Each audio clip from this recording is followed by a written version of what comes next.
Hi అండి, ఎలా ఉన్నారు? మా గ్రేచికి ఈరోజు హెల్త్ బాగాలేదు పాపం. చాలా డల్గా ఉంది పొద్దున్న లేచిన నుంచి. అందుకు దిష్టి తీస్తుండా నేను. ఎట్లా తీపించుకుంటుందో చూడండి. కూర్చొని ఇక్కడ కూర్చొని కూర్చో గ్రేసి అంటే కూర్చునేది. దిష్టి తీస్తుంటే మొత్తంగా కూర్చునేది చూడండి. బాగా హుషారుగా ఉండేది రోజు. పొద్దున్న నిన్న రాత్రి నుంచి చాలా డల్గా ఉంది పాపం. చూడండి ఎంత దిష్టి తగిలిందని. పాపం ఎన్నడూ ఇట్లా దిష్టి తీయలే మేము కూడా. చూద్దామని ఈసారి డల్గా ఉంటే దిష్టి తీసినాను.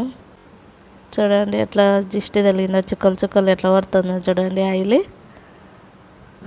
ఇది చేస్తుంటే అది పక్కకు అగ్గి కదా మంట అని భయపడి పక్కకు పోయింది. అది పోయి మా పాప వీనికి ఎగురుతుంది, ఏందో మంట వస్తుంది అని. బొట్టు పెట్టుకుందరా అని అంటే మరసంగా మళ్ళీ పక్కన వచ్చి కూర్చునేది. అదో చూడండి ఎంత బాగా వచ్చిందో. బొట్టు పెట్టుకోవడం అంటే మా గ్రేస్కి చాలా ఇష్టం. కుంకుమ బొట్టు పెట్టుకోవడం అంటే ఎంత దిష్టి వచ్చిందో చూడ పాపం. నిన్న మేము లేము, ఊరికి పోయినాము. ఇంకొకతే అనేది మధ్యాహ్నం వరకు. ఏమైందో ఏమో పాపం తెలియదు మాకు. ఇంకా రాత్రి నుంచి డల్గా ఉంది. బొట్టు పెట్టుకుందరా అంటే బొట్టు పెట్టించుకుంటాను చూడ ఎంత బాగా పెట్టించుకుంటాను.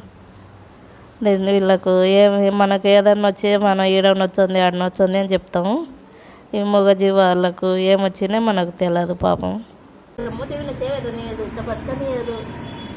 జరుపుకొని ఉరుకుతుంది. అబ్బొచ్చింది కాబట్టి మొత్తం ఉంది.